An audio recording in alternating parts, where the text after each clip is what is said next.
માધ્યમથી અવેર કરવું, કારણ કે આજે છે ને ઇમેજિનરી એક મોક ડ્રીલ છે, આપણા ખુદના પ્રોટેક્શન માટે છે. સરકાર ગાઈડલાઈન આપે બ્રોડ, પણ એકચ્યુઅલી જ્યારે ઘટના બનશે ત્યારે તો આપણે જઈશું, આપણી સોસાયટી હશે.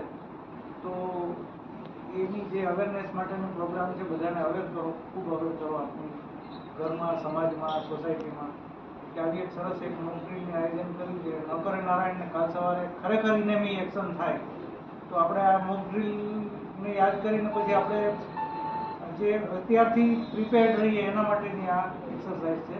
છાપામાં પણ વાંચતા હશો, આજે કદાચ ન્યૂઝમાં પણ આખા ઇન્ડિયામાં આ એક્સરસાઇઝ થઈ છે, એટલે તમને ખૂબ સારા સારા રિપોર્ટ્સ ને બધું જોવા મળશે કઈ રીતનું હોય છે.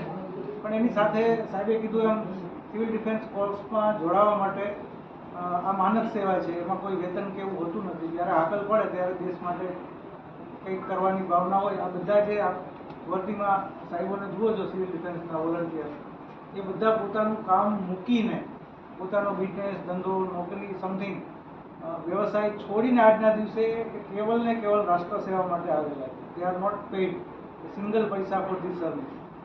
માત્ર દરેકને કહીને માતૃગુણ હોય, આ દેશમાં જન્મ્યા છીએ તો દેશને કંઈક આપીએ. આપણે નોકરી કરતા હોય, ધંધો કરતા હોય, ભણીએ ત્યારથી આપણી યાત્રા અવિરત સ્વ માટે હોય છે, અને હોવી જોઈએ. એ દુનિયાદારી છે, એમાં આપણે કોઈ વાંધો પણ ન હોઈ શકે.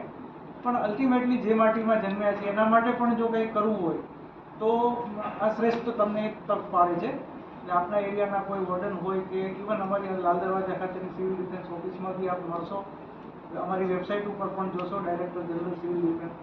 અને if you want to join, if you want to know something more about this organisation, you are most welcome. Thank you.